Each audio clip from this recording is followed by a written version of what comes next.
Here is a congressman from Texas who is upset because the Republicans want to provide no more than 70% of someone's wages when they cannot work in the context of this pandemic, where you have already millions of people who are looking at eviction. Remember, the eviction moratoriums didn't say like we're paying your landlord the rent, or we're abolishing rent.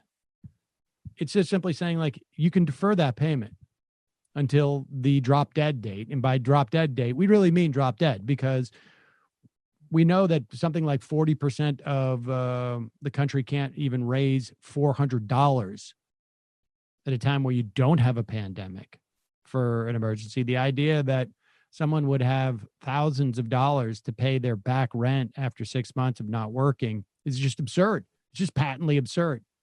And here is this congressman who is just upset because he says the Democrats won't negotiate in how little money we should give people. What do you make of this? Nancy Pelosi, in that soundbite we just played, said we are unified on the $600 a week. But then the $600 expired midnight on Friday. So Republicans said, let's extend it for one more week until we can work out this agreement on what we're going to give Americans going forward. And Democrats rejected that. So what does that tell you? Well, I think it speaks for itself, right? I think the American people are seeing Democrats refuse to even play ball, right? To even just say, all right, fine, let's have a week extension and let's move forward to get something that will actually work. But again, I talk to any of the businesses. I mean, I represent 2,300 restaurants with 53,000 employees. I get phone calls every single day saying, please do not repass the $600, because it's making it to where we can't hire people back. It's paying people not to work rather than to work, and it's killing our businesses. We have a barbecue place in New Braunfels, Texas, that I represent. Been open for 75 years. They just posted a sign that they're shutting their doors permanently. Harvard said 110,000 small businesses are going to close permanently. You don't want to know what? 45% of black businesses have closed over the last five months. Where are the people who care about those black lives?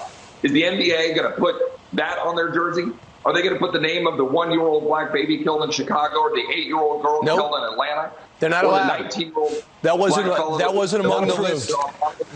Hey, Chip, that was not on the list of things that they could put on their jerseys, like Free Hong Kong or China. You're abusing the players in the academies, which we sponsor. That's a little long for NBA jersey, to be fair. Yeah, I love how they go from there is too much unemployment.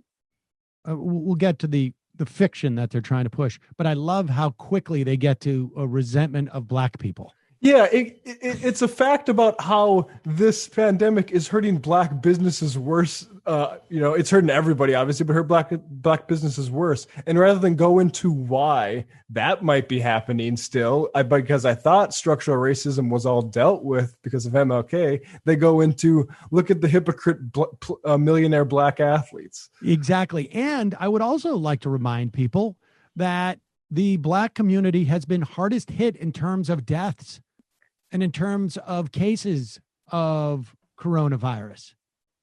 And that is because they ended up having to go into, well, there's a whole myriad of reasons, including, less hospitalization in those neighborhoods very often, but also more folks who had to go into work, less support. Wasn't because the businesses were drying up. It was because they were going in and working. And the idea that these businesses are closing because they can't get employees. I want to know the one business that is closing because they can't get employees to work, as opposed to people are not coming in because they don't want to die from during a pandemic. I would bet, I'm sure there is a business out there who's saying like, we just can't get workers. We're going to have to close permanently. I'm sure there is a business, maybe 2 or 3. But the idea that there are businesses closing because they can't get people to hire as opposed to they can't get customers is absurd. It is absurd. And the idea that they can go on there with straight faces and say this and sell this to the American public is just bizarre.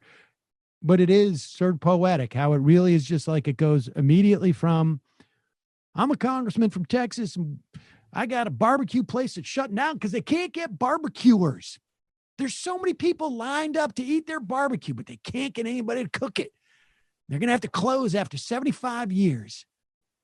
And it's really, I mean, come on, black people.